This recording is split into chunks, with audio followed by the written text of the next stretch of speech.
Is welcome back to Vishesh classes. तो जो आज हम ये पार्ट करेंगे वो है 2 दिसंबर 2019 सेकंड शिफ्ट का पार्ट 1, जिसमें मैं 1 to 25 क्वेश्चन डिस्कस करूँगी। क्योंकि एग्ज़ाम बहुत पास में है तो हम क्या करेंगे कि जितने भी अपने प्रीवियस ईयर हैं अभी दिसंबर के जितने भी हैं मैं लाने की कोशिश करूँगी। और ये जो हम करने जा रहे हैं ये हिंदी और इंग्लिश दोनों में ही है, तो ये सबको हेल्प करेगा। ठीक है, तो इससे पहले लेकिन मैं लॉजिकल रीजनिंग और आईसीटी पे बहुत सारी वीडियोस डाल चुकी हूँ, Indian logic, square of opposition, moods and figure. तो अगर आपने वो वाली वीडियो नहीं देखी है तो लिंक मैंने डिस्क्रिप्शन में डाल दिया, तो ज़रूर देखिए, वो आपको इस टाइम पे बहुत हेल्प करेंगी। और एमसीक्यूज़ मल्टीपल चॉइस क्वेश्चन मैंने टॉपिक वाइज भी डाले हैं, तो वो भी ज़रूर देखिएगा। ठीक है, तो शुरू करते हैं। फर्स्ट क्वेश्चन है, micro expressions as a part of classroom communication are dash, कि नेगेटिव होते हैं, पॉजिटिव, मैनिपुलेटिव, फ्लीटिंग। कक्षा में संप्रेषण की इकाई के रूप में सूक्ष्म अभिव्यक्तियाँ होती हैं, नकारात्मक, सकारात्मक, हेरफेर परक और संचारशील। देखो, जो माइक्रो एक्सप्रेशन होते हैं ना वो फ्लीटिंग होते हैं। क्या होता है माइक्रो एक्सप्रेशन, फ्लीटिंग क्यों होते हैं? क्योंकि वो क्या होता है कि हमारी जो इमोशंस है, देखो कई बार क्या होता है कि टीचर ने कुछ बोला या कुछ और, तो मतलब कि हम एक रिएक्शन सा देते हैं, पर जो हम अपने अंदर की फीलिंग्स हैं वो हम छुपाने की कोशिश करते हैं उन एक्सप्रेशन से। ठीक है, तो उनको हम क्या बोलते हैं? Micro expression. ठीक है, तो कक्षा में संप्रेषण की इकाई के रूप में सक्षम अभिव्यक्तियाँ संचारशील होती हैं। Which of the following are good essential for good classroom communication. वो पूछ रहा है कि अगर हम एक गुड क्लासरूम कम्युनिकेशन कर रहे हैं तो इनमें से क्या ज़रूरी है? कक्षा में अच्छे संप्रेषण हेतु निम्नलिखित में से कौन सा अनिवार्य है? Over emphasis on certain words, use of gobbledygook, proper employment of redundancy, immediacy of feedback, non verbal cues, side lining student criticism. अगर हम इसमें हिंदी में देखें तो क्या है? कतिपय शब्दों पर अतिशय जोर दिया जाना, अबोधगम्य एवं अर्थहीन शब्दों का प्रयोग, समाधिकता का समुचित उपयोग, प्रतिपुष्टि की तात्कालिकता, गैर भाष्य संकेत, छात्रों द्वारा की गई समालोचना की उपेक्षा करना। देखो, अगर गुड कम्युनिकेशन हमें चाहिए तो ऑब्वियसली जो बी ऑप्शन है, मतलब कि अर्थहीन या फिर गोबल डायगुक, ये जो हमारे पास है इनका अगर हम यूज़ करते हैं तो ऑब्वियसली ये तो होगा ही नहीं। क्यों? क्योंकि हम अगर गुड कम्युनिकेशन चाहिए तो हमें ऐसे वर्ड्स चाहिए ही ना जिनका कोई मतलब ही नहीं है। ठीक है, जो अर्थहीन है, तो ऑब्वियसली बी तो गया। तो अगर बी गया तो हमारे पास ए और बी ऑप्शन तो वैसे ही नहीं है। ठीक है, अब हम देख लेते हैं डी ई एफ। अब देखो एलिमिनेट, क्योंकि जब ये ऐसे आ जाते हैं, अगर आपको कन्फ्यूजन होती है तो यहाँ पे एलिमिनेट मेथड बहुत अच्छे से चलता है। ठीक है, ऐसा ऑप्शन उठाओ जो कि हो ही नहीं सकता। नेक्स्ट आता है साइड लाइनिंग स्टूडेंट क्रिटिसिज्म। और अगर किसी को हिंदी में इंग्लिश में समझ नहीं आ रहा तो वो हिंदी पे कन्वर्ट करके देख ले, और अगर किसी को हिंदी में समझ नहीं आ रहा तो वो इंग्लिश में भी देख सकता है। ठीक है, तो वहाँ से हेल्प हो जाती है। देखो, जो एफ है वो क्या कह रहा है कि छात्रों द्वारा की गई समालोचना की उपेक्षा करना, मतलब side lining student criticism. Obviously जहाँ पे क्रिटिसिज्म होगा तो गुड कम्युनिकेशन तो है ही नहीं ना। अब गुड कम्युनिकेशन का होता है जहाँ पे हेल्दी डिस्कशन हो। ठीक है, तो एफ भी नहीं होगा, तो एफ नहीं होगा तो डी भी गया। तो हमारे पास जो ऑप्शन बचा वो क्या बचा? सिर्फ सी, डी और ई। ठीक है, next, in which type of qualitative research designs individual stories to describe the lives of people are explored, कि किस प्रकार के गुणात्मक शोध अधिकल्प में लोगों के जीवन का वर्णन करने के लिए व्यक्तिगत कहानियों की तलाश की जाती है? And ethnography, grounded theory research, symbolic interaction, narrative research.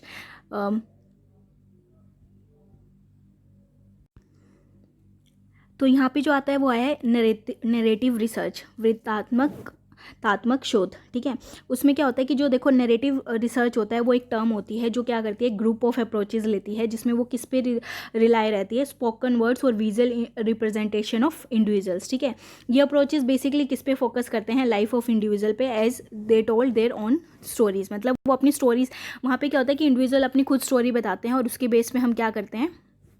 Research करते हैं। ठीक है, गुणात्मक अनुसंधान गहनतापूर्वक किया जाने वाले एक ऐसा व्यवस्थित प्रक्रियाओं वाला अनुसंधान है जिसमें गुणात्मक प्रदत्त संकलन की विधियों का प्रयोग कर परिकलात्मक निष्कर्षों को मात्रात्मक या गुणात्मक रूप में प्राप्त किया जाता है और जिसका संबंध वर्तमान गोचर से होता है। ठीक है, मतलब नैरेटिव रिसर्च में हम ऐसा अप्रोच यूज़ करते हैं ऐसी कि वो किसी के बोले हुए शब्दों पर निर्धारित होता है, और वो भी किसके बेसिकली जो नैरेटिव रिसर्च होता है वो लोगों की ज़िंदगी पे, लोगों की लाइफ पे ही मतलब क्या करता है? फोकस। क्योंकि वहाँ पे वो क्या करते हैं? अपनी स्टोरीज बताते हैं और उसके अकॉर्डिंग, देखो मान लो कि मुझे रिसर्च करनी है कि आईआईटी में बच्चे हैं उनको जो नॉर्मल कॉलेज है उनसे क्या डिफरेंस लगता है, तो वहाँ पे मतलब कि उनकी स्टोरीज़ के बारे में जानना या कुछ और, तो हम वो बोल सकते हैं। ठीक है, नेक्स्ट आता है the distinction between laukik and alaukik is made with the reference to which one of the following pramanas, anuman, upamana, प्रत्यक्ष शब्द।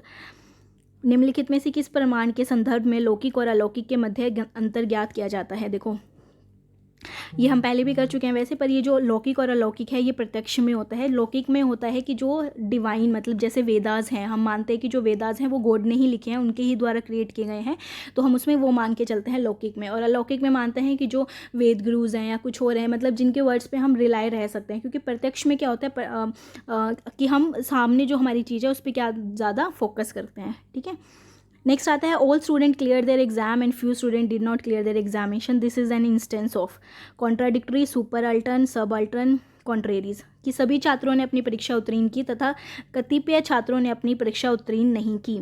यह नामांकन में से किसका दृष्टांत है? विरोधाभास, अध्याश्रित, उपाश्री, विपरीत आर्थी। ठीक है, तो देखो इसमें अगर हम देखें ये सिलोलिज्म से है क्वेश्चन। सिलोलिज्म की मैंने अब पूरी वीडियो, पूरी एक सीरीज़ है, 6 लेक्चर हैं उस पर और MCQs भी हैं उसमें, तो आप वो ज़रूर देखें। ठीक है, देखो अब इसने क्या कहा है कि हमारे अगर हम लेके चलें AEIO टाइप, AEIO हमारे पास प्रपोजिशन होती है, तो ऑल वाली क्या है? ये है। और few students did not clear मतलब कि some students did not clear, ठीक है, देयर एग्जामिनेशन। तो ये जो आया है ऑल और ए और ओ वाला, तो यहाँ पे क्या होता है हमारे पास? कॉन्ट्राडिक्शन। ठीक है, कॉन्ट्राडिक्शन, तो यहाँ पे क्या होगा? विरोधाभास और कॉन्ट्राडिक्टरी। ठीक है, नेक्स्ट आता है what is missing a term in the series given below, इस श्रृंखला में लुप्त अंक क्या है? देखो सीरीज का बहुत इंटरेस्टिंग होता है, जितने आप लॉजिक मतलब नॉर्मल के पहले आप मल्टीप्लाई करके देखना, प्लस करके देखना, तो वहाँ से लॉजिक निकल ही जाता है।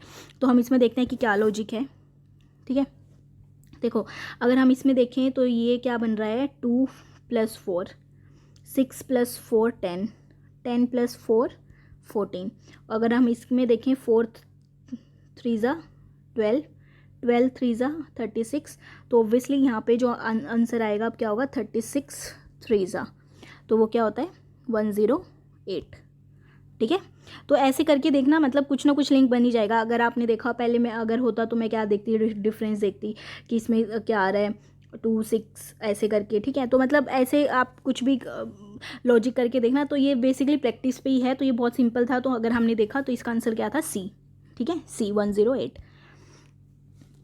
नेक्स्ट आता है given below are 2 statement, one is labelled as, एक असर्शन है, एक तर्क है, और एक उसका क्या है?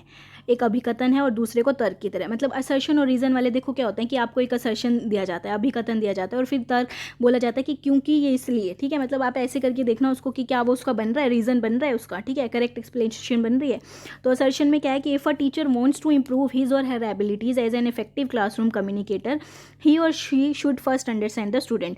ये क्या कह रहा है कि यदि कोई शिक्षक कक्षा में एक प्रभावी संप्रेषक के रूप में अपने सामर्थ्य में वृद्धि करना चाहता है तो उसे पहले अपने छात्रों को समझना चाहिए।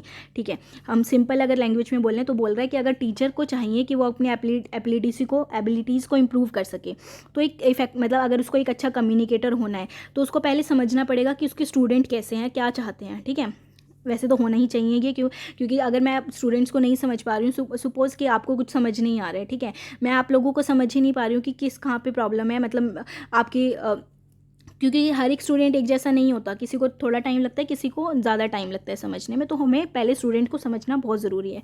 अब इसका रीज़न क्यों दे रहा है? क्योंकि the ability to understand student and intent in listening are disjoint proposition, कि छात्रों को समझने का सामर्थ्य तथा आश्रित श्रवण असंबद्ध प्रकथन है। पहले तो ये स्टेटमेंट ही फॉल्स है। ठीक है, तो एक्सप्लेनेशन तो नहीं है इसका ऑब्वियसली। तो ये नहीं है कि देखो लोग उनको समझना और मतलब एक लिसनिंग पावर आपकी होना, तो ये दोनों ही बहुत ज़रूरी हैं, अलग अलग नहीं होते हैं। ठीक है, तो इसमें क्या है जो आपका C, A is true but R is false. ठीक है, next identify the test from the list given below which are the maximum performance test in the context of research, कि निम्नलिखित सूची में से ऐसे परीक्षणों का चिन्हित कीजिए जो शोध के संदर्भ में personality test, projective personality test, achievement test, attitude test, intelligent test, aptitude test, कि निम्नलिखित सूची में से ऐसे परीक्षणों को चिन्हित कीजिए जो शोध के संदर्भ में इष्टतम कार्य निष्पादन परीक्षण की कोटि में आते हैं। व्यक्तित्व परीक्षण, प्रक्षेपी व्यक्तित्व परीक्षण, उपलब्धि परीक्षण, अभिवृत्ति परीक्षण, बुद्धि परीक्षण, अभिरुचि परीक्षण। देखो जब हमें मैक्सिमम परफॉर्मेंस टेस्ट की बात करनी होती है ना, तो हम उसकी तरफ देखते हैं कि वो कैसे कितने अच्छे से रिस्पॉन्ड, मतलब कि वो अपना बेस्ट कब दे पा रहे हैं। ठीक है, तो जब अगर हम इससे पहले अगर हम ये करें, ठीक है, ये क्वेश्चन करने से पहले मैं आपको समझाना चाहूँगी कि होते क्या है। देखो, मैक्सिमम परफॉर्मेंस टेस्ट होते हैं कि how an individual can perform when they are exerting maximum, कि जब एक इंडिविजुअल ऐसा कब कैसा परफॉर्म कर रहा है कि जब वो अपना मैक्सिमम एफर्ट दे रहा है, ठीक है। जो टिपिकल परफॉर्मेंस टेस्ट होते हैं वो कंसर्न होते हैं कि व्हाट पीपल विल डू। देखो, टिपिकल परफॉर्मेंस टेस्ट यही आते हैं हमारे जो पर्सनैलिटी टेस्ट हैं, पर जो मैक्सिमम परफॉर्मेंस टेस्ट कंसर्न होते हैं what with what they can do, मतलब हम उनको जो दे रहे हैं उनके साथ वो कैसे और कितनी जल्दी वो अपना पूरा एफर्ट लगा के उसको कर पा रहे हैं। देखो, टिपिकल परफॉर्मेंस टेस्ट होते हैं जो हम डेली लाइफ में भी ऑब्जर्व करते हैं कि अगले की पर्सनैलिटी कैसे है। हम जब भी जज नहीं कर सकते, पर एप्टीट्यूड जो है हम तभी उसका जज कर सकते हैं कि जैसे मैंने आपको एक क्वेश्चन दिया और आपने 2 मिनट में सॉल्व कर दिया और किसी ने 5 मिनट में किया, तो मैं समझ जाऊँगी कि जो आपका एप्टीट्यूड है, आपका जो मैक्सिमम परफॉर्मेंस टेस्ट है, मतलब जो मैक्सिमम एफर्ट है वो आपने ज़्यादा लगाया है अपना, ठीक है। तो ऑब्वियसली जो इसमें पर्सनैलिटी टेस्ट से रिलेटेड है वो नहीं आएंगे। तो यहाँ पर जो आएगा वो क्या आएगा, अचीवमेंट टेस्ट, एटीट्यूड टेस्ट और एप्टीट्यूड टेस्ट, ठीक है। सी ई और F, sorry C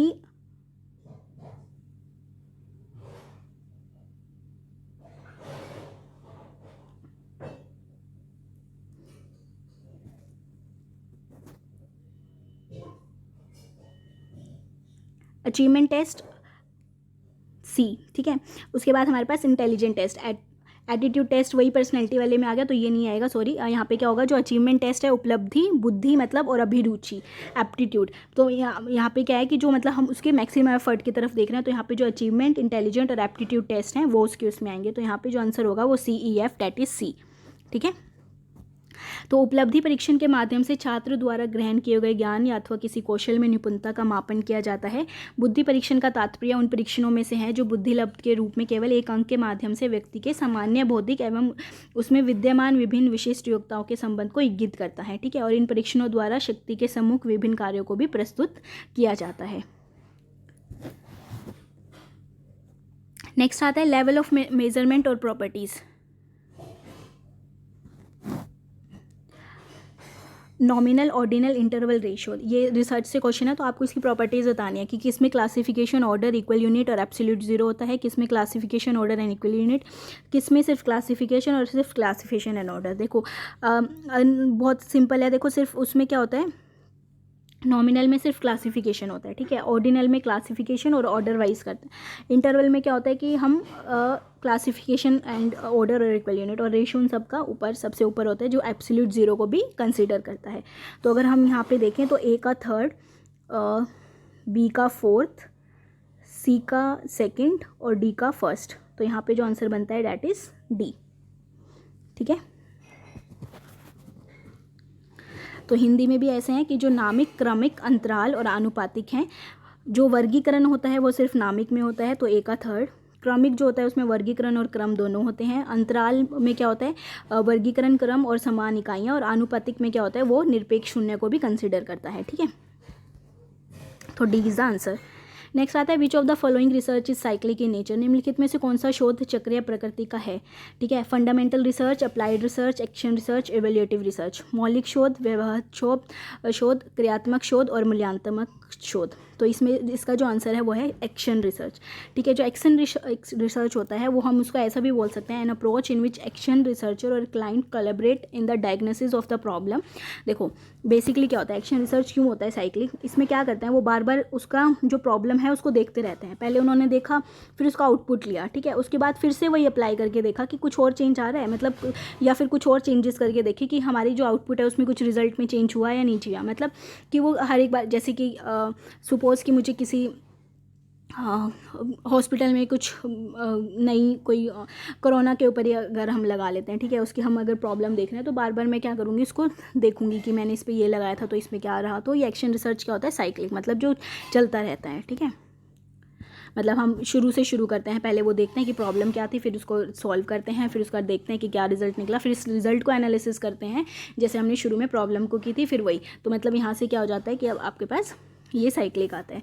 some students are sincere is an example of which proposition, कि कुछ छात्र कर्तव्यनिष्ठ हैं। यह किस प्रकार के तर्क वाक्य के उदाहरण हैं? Universal affirmative, universal negation, particular affirmative, particular negation. सार्वभौम विधेय, सार्वभौम निषेध, विशेष विधेय, विशिष्ट निषेध। देखो सम है तो मतलब विशेष है, पर्टिकुलर है, ठीक है, और अगर पॉजिटिव है तो वो क्या है, अफर्मेटिव है और विधेय है। तो यहाँ से डायरेक्ट हमें पता लग गया, तो क्या है, विशेष विधेय और पर्टिकुलर अफर्मेटिव, ठीक है। Next, from the list of learning outcome indicated identify those which are to be said high level outcomes. Learning of rules, showing the ability to analyze and synthesize, awareness, responding and valuing, imitation, manipulation and precision, articulation and naturalization, organization and characterization. कि नीचे दिए गए अधिगम परिणाम की सूची में से ऐसे परिणामों का चिन्हित कीजिए जो उच्च स्तरीय परिणाम कहे जाते हैं। तथ्यों और नियमों का अधिगम, विश्लेषण और संश्लेषण की क्षमता प्रदर्शित करना, जागरूकता, अनुक्रिया और मूल्यन, अनुकरण, कार्यसंधान, सटीकता, अभिव्यक्ति, सहजीकरण, संगठन और चरित्रीकरण, ठीक है। तो देखो इसमें जो है वो क्या है, आपके पास ये पूछ रहा है कि इनमें से जो है वो कौन सा सबसे ज़्यादा उच्च स्तरीय परिणाम देगा या फिर हाई लेवल आउटकम देगा। देखो जब हाई लेवल आउटकम होते हैं ना, जब हम खुद एनालाइज और सिंथेसाइज करना शुरू कर देते हैं, ठीक है, तो बी तो रहेगा ही रहेगा। अगर बी रहेगा तो हमारे पास डी ऑप्शन तो पहले ही एलिमिनेट हो गया, ठीक है। अब हम देखते हैं कि जो नेक्स्ट कह रहा है ये सी वाला, अवेयरनेस, रिस्पॉन्डिंग एंड वैल्यू, ठीक है। देखो learning of fact and rules तो चलता ही रहता है, इससे कुछ वो नहीं है कि कोई लर्निंग है, अगर मैं फैक्ट ऑफ रूल है, अब कल को हाई लेवल आउटकम इसलिए भी नहीं आ सकता कि मैं भूल गई जो मैंने याद किया था, ठीक है, तो ये तो नहीं होगा, तो ए वाला भी आउट, ठीक है। अब सी पे आते हैं, अवेयरनेस, रिस्पॉन्डिंग एंड वैल्यू, ठीक है। अब यहाँ पे भी कुछ नहीं है, जागरूकता है मुझे, ठीक है, उस चीज़ की, पर ये कोई हमें हाई लेवल आउटकम तो नहीं देगा ना, नहीं। तो यहाँ पे क्या होगा कि जब मैं उसको आर्टिकुलेट करना शुरू कर दूँ, जब वो चीज़ मेरे अंदर आनी शुरू हो जाए, नेचुरलाइजेशन आना शुरू हो जाए, ठीक है, मैं उसमें सहज हो जाऊँ, उसके बाद ऑर्गेनाइजेशन, फिर मैं उसका संगठन और करेक्टराइज करना शुरू कर दूँ, चरित्रीकरण शुरू कर दूँ, तो ये चीज़ें मेरी किस में आती हैं, हाई लेवल आउटकम में। तो BEF, तो A is the right answer, BEF। Next, level of teaching बताया और फोकस ऑफ कंसर्न बताया इसमें। तो autonomous development level, memory level, understanding level, reflective level, problem raising and problem solving, affects and feelings, recall of facts and information, seeing of relationship among facts and their example and peer learning. देखो memory, understanding और reflective सबसे वो है कि हम क्या करते हैं, मेमोरी में क्या करते हैं, हम देखते हैं कि हमने क्या याद किया था, हम रिकॉल, जैसे अब आप एग्ज़ाम देने जा रहे हो तो मेमोरी पे आप क्या देखोगे कि यार ये मैंने देखा था, ये मैंने कहीं याद किया था, तो आप रिकॉल करना शुरू कर दोगे, ठीक है। तो बी का क्या है, थर्ड, बी का तो थर्ड श्योर, ठीक है। उसके बाद हम आते हैं अंडरस्टैंडिंग लेवल पे। अंडरस्टैंडिंग में क्या करता है कि आप क्या करना शुरू कर देते हो, उसको अपने फैक्ट्स के साथ जोड़ना शुरू कर देते हो कि यार ये मैंने कहीं ऐसे देखा था तो इसके अकॉर्डिंग ये हो सकता है, ठीक है। तो वहाँ पे क्या आता है आपका seeing of relationship among facts, ठीक है। उसके बाद रिफ्लेक्टिव लेवल क्या होता है कि आप खुद से ही प्रॉब्लम सॉल्व करना शुरू कर देते हो, तो आपका डी का फर्स्ट। तो यहाँ पे जो बी का थर्ड है, सी का फोर्थ और डी का फर्स्ट, तो ये सी ऑप्शन में है। तो अगर हम ये भी देख ही लेते हैं कि जो ऑटोनॉमस डेवलपमेंट लेवल है उसमें क्या होता है, अफेक्ट्स एंड फीलिंग्स, ठीक है, मतलब कि क्या इफेक्ट था और आपने क्या उस तरह से रिएक्ट किया, तो ये क्या होता है, सी, ठीक है। तो C is the right answer. अगर हम हिंदी में देखें तो नीचे दिए गए दो सेटों में सेट 1 और के शिक्षण स्तर दिए हैं और इसमें प्रमुख विषय, तो स्वायत्त विकास स्तर है वो क्या है, भाव और भावनाएं, ठीक है, भाव और भावनाएं। स्मृति स्तर में क्या होता है, तथ्यों और सूचनाओं को याद करना, ठीक है। अबोध स्तर में क्या होता है, उदाहरण में संबंध देखना और उसके बाद समस्या उठाना और समस्या का समाधान करना, तो C is the right answer. Next आता है product of 2 consecutive integer is divisible by 2। इसने बोला कि जो 2 कंसेक्यूटिव इंटीजर होते हैं, कंसेक्यूटिव इंटीजर क्या मैं आपको बता दूं, जैसे 2 और 3 है ये लगातार हैं तो ये कंसेक्यूटिव है, 3 और 4 ये कंसेक्यूटिव है, 4 और 5 कंसेक्यूटिव हैं, ठीक है। अब इसने बोला कि जो प्रोडक्ट होएगा, जो अगर उनका जो भी प्रोडक्ट होगा, मतलब कि उनका क्रमिक गुणनफल, ठीक है, मतलब कि अगर हम बोलें मल्टीप्लिकेशन, तो उन दोनों का मल्टीप्लिकेशन, जो भी कॉन्जिक्यूटिव नंबर होंगे उनका मल्टीप्लिकेशन क्या होगा, डिवाइडेड बाय 2, ठीक है। और उसके बाद दे दिया देयरफॉर 4/5 = 20 इज डिविजिबल बाय 2। तो ये कौन सा है, देखो हम डिडक्टिव में ऐसे करते हैं, ठीक है। 2 क्रमिक पूर्णांकों का हमें गुणनफल पहले बता दिया कि 2 से विभाज्य है, ठीक है, अतः 4 × 5 संख्या 2 से विभाज्य है, ठीक है। तो ये किस प्रकार का उदाहरण है, अपगणमात्रक अनौपचारिक, आगमनात्मक, निगमनात्मक, ठीक है। तो वो कौन सा है, डी, फोर्थ, डिडक्टिव। डिडक्टिव में देखो हम क्या करते हैं, पहले उसको बताते हैं कि यार ये ऐसे होगा, ठीक है। तो हमने पहले ही बता दिया कि 2 कंसेक्यूटिव इंटीजर थे और फिर हमने क्या किया, उसको जो अगर वो होंगे तो वो डिविजिबल बाय 2 होंगे। जैसे ही मैंने नेक्स्ट पे देखा कि 4 और 5 थे, यार मैं समझ गया कि ये दोनों तो कंसेक्यूटिव हैं और अगर इनका ये डिवाइड बाय 2 तो होंगे ही होंगे। तो ये किसका एग्जाम्पल होता है, डिडक्टिव का। नेक्स्ट आता है which one of the following sequence correctly reflects the evolution of educational technology support in higher education. ये कह रहा है कि ऐसे सीक्वेंस बताओ कि ऐसे इवोल्यूट हुआ है आपका हायर एजुकेशन। निम्नलिखित में से कौन सा क्रम उच्च शिक्षा में शैक्षिक प्रौद्योगिकी अनुप्रयोग के विकास को सही सही प्रतिबिंबित करता है। Programme learning material, text book support, online and modular material, text book supplementation, programme learning material, modular material and online method. Modular material, programme learning, online and text book supplementation. देखो ऑनलाइन तो सबसे पहले आया ही नहीं है, तो D, तो online तो वैसे ही बहुत बाद में हुआ है, तो ये तो नहीं होगा, ठीक है। मतलब ये बोला कि किस क्रम में आया, तो सबसे पहले क्या आई थी, टेक्स्ट बुक को ऐड किया था, ठीक है। फिर उसके बाद प्रोग्राम लर्निंग मटेरियल आने लगे, फिर मॉड्यूलर मटेरियल आए जैसे, और फिर क्या आए, ऑनलाइन मेथड्स। तो क्या आया, टेक्स्ट बुक पहले, पाठ्यपुस्तक अनुपूरक सामग्री, अभिक्रमित अधिगम सामग्री और मॉड्यूलर सामग्री, और उसके बाद ऑनलाइन विधियाँ, ठीक है। Next, the next term in the series is ATEQINOK is. देखो ये आप वैसे सॉल्व करना, मैं आंसर बता दूंगी इसका कि क्या है, पर अगर हम सॉल्व करने लगते हैं तो आप क्या करना कि ABCD ऐसे लिख लेना, EFGH। तो उस पर अगर आप जल्दी से पॉइंट लिख लेते हो ना, 1 2 3 4 5 6, ये पहले कर सकते हो आप एग्जाम के। तो अगर आप ये करते हो तो आपको पता लग जाएगा कि मतलब जल्दी से सॉल्व हो जाएगा ये क्वेश्चन, ठीक है। यहाँ से तो अगर हम वैसे भी रिलेशन देखें तो क्या है कि देखो ए और ई आ रहा है, तो मतलब 3 ड्रॉप करके ई है, तो ई के बाद आई है, तो वही FGH 3 ड्रॉप करके फिर से क्या है, आई है। तो आई और ओ में देख लेते हैं हम कितना डिफरेंस है। आई, ABCDEFGHIJKLMNO मतलब 5 है, 1 2 3 4 5। तो अब नेक्स्ट जो होगा वो 5 का बाद होगा, तो वो कौन सा होगा, O ABCD JKLMNO PQRSTU, मतलब कि 5 छोड़ के हमारे पास क्या रहा है, यू। तो यू तो होगा, यू तो सब में ही है। उसके बाद क्या देखते हैं, टी और क्यू में हम रिलेशन देखते हैं क्या है, टी और क्यू मतलब 2 ड्रॉप करके टी क्यू आ रहा है, क्यू के 2 ड्रॉप करके एन आ रहा है, ओ पी छोड़ के, ठीक है। फिर एन ड्रॉप करके क्या आ रहा है, 2 छोड़ के के, तो यहाँ पे जे के छोड़ के क्या आएगा, एच। तो यहाँ से जो आंसर हुआ वो क्या होगा, ए, ठीक है। Next, mini summaries at the end of each class is called verbal breakup, क्लिस्ट conclusion, verbal sign posting, staggered conclusion. प्रत्येक कक्षा में अंत में लघु सारांश को कहा जाता है। भाष्य विज्ञान, रुडोती निष्कर्ष, भाषाई संकेत चिन्हांकन, अंतरीकृत निष्कर्ष। देखो जो मिनी समरीज होती है ना लास्ट में जो हम देखते हैं हर एक क्लास में, तो वो क्या होता है, वर्बल साइन पोस्टिंग मतलब भाष्य संकेत चिन्हांकन, मतलब कि हम बोलते हैं ना कि ऐसे आपको समझाया ये, मतलब इसमें जो वर्बल साइन पोस्टिंग में आते हैं कि कुछ गेस्चर है जिससे आपको समझ में आ जाए कि कंक्लूजन क्या है, ठीक है। Next, everyone is going to the party, you should go to, this influence commits which kind of policy. हर कोई पार्टी में जा रहा है, आपको भी जाना चाहिए। इस अनुमान कथन में कौन सा तर्क दोष है, देखो इसमें है एड पॉपुलम। एड पॉपुलम में क्या होता है कि जब इस आर्ग्यूमेंट थ्योरी में क्या होता है कि एक फॉलिशियस आर्ग्यूमेंट है जो कंक्लूड करते हैं कि प्रोपोजिशन तब ट्रू है क्योंकि बहुत सारे लोग मानते हैं, ठीक है।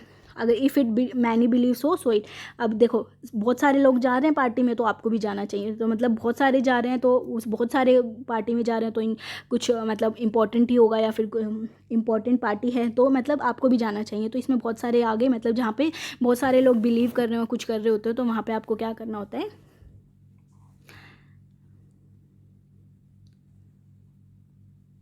एड पॉपुलम तर्क दोष होता है वहाँ पे, ठीक है, पॉपुलम। Next, pitch of teachers voice in classroom is described as linguistic, paralinguistic, non linguistic, macrolinguistic. कक्षा में शिक्षक की वाणी के स्वराघात को कहा जाता है भाषिक, प्राभाषिक, गैर भाषिक, वृद्धाभाषिक। देखो जो पिच ऑफ टीचर्स वॉइस है वो आती है पैरालिंग्विस्टिक में। पैरालिंग्विस्टिक मतलब पराभाषिक में आती है। बेसिकली क्या होते हैं, वो एक्सपेक्ट्स होते हैं स्पोकन कम्युनिकेशन के जो इन वर्ड्स इन्वॉल्व नहीं करते, मतलब वो क्या करते हैं आपको, और भी देखो कई बार क्या होता है कि मैं आपको कुछ समझा रही हूँ, समझाते समझाते मैंने एक चीज़ पे कुछ ज़्यादा ही फोकस किया कि ऐसे करना है, तो आप मतलब क्योंकि ये ध्यान देने के लिए भी होता है कि बच्चे ज़्यादा ध्यान दें कि इस चीज़ पे ये ज़्यादा इंपॉर्टेंट है, तो ये सब किस में आता है, जो पिच ऑफ वॉइस में, मतलब मैं आराम से पढ़ा रही हूँ और एकदम से ज़्यादा ले जाऊँ कि उस पर फोकस करूँ, तो वो किस में आती है, पैरालिंग्विस्टिक में। और पैरालिंग्विस्टिक में और क्या क्या आता है, body language, gesture, facial expression और टोन और पिच। ठीक है, नेक्स्ट आता है the ratio of two number a and b is 3:7. After adding 9 to each number, the ratio becomes 9:7. The numbers so a and b are, a और b का अनुपात 3:7 है। प्रत्येक संख्या में 9 जोड़ने पर यह अनुपात 9:17 हो जाता है। तो a और b निम्नलिखित में से कौन सी संख्या है। देखो इसमें इसने क्या बोला है कि जो दो नंबर हैं, मान लो कि वो क्या है, 3x और 7x। ठीक है, दो रेशियो उनका, तो 3x/7x, अगर हम उसमें 9 ऐड कर देते हैं तो वो क्या बन जाता है, 9/17। ठीक है, तो इसको क्रॉस मल्टीप्लिकेशन करो और सॉल्व करना। ठीक है, जब आप इसको सॉल्व करोगे तो आपके पास डी आंसर आना चाहिए। ठीक है, मुझे कमेंट बॉक्स में बताना कि सॉल्व हुआ है कि नहीं। Next, in which subject the student have obtain lowest average percentage of marks. ठीक है, देखो लोवेस्ट परसेंटेज क्योंकि सब्जेक्ट वाइज पूछिए तो हमने देखना नहीं। सबसे पहले डीआई का रूल होना चाहिए कि आप पहले टेबल को समझो। और ये सेम 21 जून शिफ्ट फर्स्ट पता नहीं सेकंड में आया हुआ है, मैं वो डीआई ऑलरेडी करा चुकी हूँ, सेम है। बस आपको क्या है कि थोड़े बहुत नंबर चेंज किए हैं और क्या कहते हैं, आपको ये सब्जेक्ट चेंज किए हैं। तो अगर आपको ये और भी अच्छे से समझना है तो मैंने उसमें फुल फ्लैश समझाया, तो मैं यहाँ पर लिंक दे दूँगी, तो आप उसको ज़रूर देखिएगा। ठीक है, वहाँ से आपको और भी क्लियर हो जाएगा। मैं यहाँ पर आपको ओवरव्यू देने वाली हूँ इसका। ठीक है, तो अगर देखो अब इसमें क्या है, इसने क्या दिया कि मैथ्स केमिस्ट्री, लेकिन परसेंटेज ऑफ मार्क्स ऑब्टेन दिया है, मतलब कि ये मार्क्स नहीं है, पर क्या है कि जो मैथ्स में से 100 है तो ए के कितने आए हैं, 90% आए हैं। ठीक है, ये मार्क्स नहीं है, आई रिपीट। केमिस्ट्री के 150 में से अगर ए के हैं तो वो कितने परसेंट आए हैं, उसके 80% आए हैं। तो आपको सबसे पहले डीआई करने के लिए पहले ये समझना ज़रूरी है कि गिवन क्या है। ठीक है, ध्यान से पढ़ें इस चीज़ को। उसके बाद इसने पूछा है कि in which subject the student have obtain lowest average percentage. अब देखो इसने एवरेज परसेंटेज ही पूछा है मार्क्स की, तो हमारे पास परसेंटेज ऑलरेडी है। हम क्या करेंगे, जितने भी सब्जेक्ट की पूछी है उन सबको क्या करेंगे, ऐड करेंगे और डिवाइड बाय 5 कर देंगे, क्योंकि 5 सब्जेक्ट है। ठीक है, तो केमिस्ट्री, भौतिकी, इंग्लिश और फिजिकल एजुकेशन। जब हम यहाँ पे देख रहे हैं तो हमें किसका मिल रहा है, इंग्लिश का सबसे कम मिल रहा है। ठीक है, तो जो इसका आंसर होगा वो इंग्लिश होगा। हम हिंदी में भी देख लेते हैं कि ऐसे दिया हुआ है आपको, तो इसमें रसायन विज्ञान, भौतिकी विज्ञान, अंग्रेजी और शारीरिक शिक्षा का आपको बताना है। ठीक है, नेक्स्ट आता है the aggregate percentage of marks obtain bye CR. कि सी द्वारा कुल कितने प्रतिशत अंक प्राप्त किए गए। अब देखो इसने पूछा कि कितने प्रतिशत अंक। ठीक है, अंक, अब हमें मार्क्स निकालने होंगे और मार्क्स निकालने के लिए हम क्या करेंगे, यहाँ पे देखो सी का है, सी के हम पहले मैथ्स में से निकालते हैं। देखो जहाँ पे 100 है वहाँ पे तो आपको करने की ज़रूरत नहीं है। 100 में से 100 अगर आप परसेंट करोगे तो उसका 100 ही आएगा। ज़रूरत कहाँ पे है आपको, जहाँ पे 150 में से है। अब जब यहाँ पे केमिस्ट्री का हम निकालेंगे उसके, तो वो किस में से दिए हो गए हैं, 95% ऑफ कितने में से, 150। तो ये कुछ आएगा 142.5। ठीक है, सेम आपका फिज़िक्स के लिए भी होगा। फिज़िक्स के लिए भी इतने ही आएंगे क्योंकि 95% ही है ना। उसके बाद जो आपका इंग्लिश है वो 80 उसमें से है तो 85 आ जाएगा। फिज़िकल एजुकेशन 100 में से है तो 95 आ जाएगा। तो हमारे पास जो मार्क्स आए हैं वो आए हैं 100 + 142.5 + 142.5 + 85 + 95। इसको हम प्लस करेंगे तो 565 कुछ निकलेगा। अब डिवाइड बाय, क्योंकि इनका प्लस करेंगे तो क्या आएगा सभी मार्क्स को, 600 इंटू में 100। तो जब हम इसको सॉल्व करेंगे तो 94% कुछ निकलेगा आपका। तो आंसर आपका क्या हुआ, बी, 94.17 आपका आंसर है। Next, what is the difference between aggregate marks obtain by A and C. C का तो हमने देख ही लिया था कि कितने निकले हैं, सी के निकले हैं 565। ठीक है, अब हमने ए के भी ऐसे ही निकालने हैं, जैसे हमने सी के निकाले थे वैसे ही हम ए के निकालेंगे। ए के निकालने के लिए देखो जो 100 में से हैं वो तो हम वैसे के ऐसे रखेंगे, तो मैथ्स में तो कितने हैं 90। अब जो केमिस्ट्री के हैं वो कैसे निकालेंगे, 80/100 इंटू 150। ठीक है, +95 है तो 142.5 + 90 + 80 + 90। ठीक है, तो जब आप ऐसा यहाँ पे करोगे तो यहाँ पे आएगा कुछ 522.5 ए के। तो अब ए के कितने, उसके कितने थे 565, इसके कितने थे 522.5। तो जब इसको सॉल्व करेंगे तो 42.5 आंसर आएगा। तो C is the right answer. तो आप ये पहले खुद से ट्राई करने की कोशिश कीजिए, फिर मतलब अगर आपको कुछ डाउट है तो प्लीज़ मुझे कमेंट बॉक्स में बताइए, ठीक है। तो what is the average percentage of marks obtain bye student in chemistry, वो हम ऑलरेडी निकाल चुके हैं। एवरेज परसेंटेज कितनी थी, 74 केमिस्ट्री की, तो ये ऑलरेडी सॉल्व है। तो जब भी आप डीआई करो तो एक अच्छे से साफ उसमें करो और अच्छे से करो, क्योंकि कई बार रिपीटेड मतलब ये क्वेश्चन ऐसे पूछ लेते हैं पिछले वाले क्वेश्चन से, तो ये ना हो कि आपने आगे पीछे कुछ किया है तो उसको आपने वो कर दिया कि मैंने तो आगे पीछे किया था तो, लेकिन और आपको फिर से कैलकुलेट करना पड़े तो बहुत टाइम वेस्ट हो जाएगा। तो आप ऐसे इसको अच्छे से जगह पे करें थोड़ा, ठीक है। नेक्स्ट आता है the aggregate of marks obtain by E. तो ई के भी हमें ऐसे ही निकालने हैं मार्क्स जैसे हमने ए और सी के निकाले हैं। तो मैथ्स में कितने हैं उसके 60, और केमिस्ट्री में कितने हैं 50/100 इंटू 150, कितना आएगा 75, ठीक है। फिज़िक्स में कितने हैं 65/100 इंटू 150, इंग्लिश में 50 है और फिज़िकल एजुकेशन में 70। तो इसका जो आई थिंक आंसर है वो डी है, 352.5। मुझे बताना कि आपका निकला है कि नहीं निकला है, सॉल्व करके देखें, क्योंकि डीआई बहुत इजी आने लगा है जब से ऑनलाइन हुआ है एग्ज़ाम, ठीक है। तो आपको कोई भी टेंशन लेने की ज़रूरत नहीं है, ठीक है। तो नेक्स्ट हम जो करेंगे वो नेक्स्ट में 25 क्वेश्चंस जो रह गए हैं वो नेक्स्ट शिफ्ट में कल ही जहाँ तक है अपलोड करने की कोशिश करूँगी। तो आप जितनी प्रैक्टिस कर सकते हैं अपनी प्रैक्टिस कीजिए, जितना आप प्रीवियस ईयर कर सकते हैं अभी पेपर फर्स्ट के उतने ही सॉल्व कीजिए। और फिर भी कोई आपको डाउट है कुछ इंपॉर्टेंट टॉपिक पे अगर आपको करना है तो मुझे प्लीज़ कमेंट बॉक्स में बताएं। और अगर आपको ये वीडियो अच्छी लगी तो do share with your friends and family and do subscribe my channel. Thank you.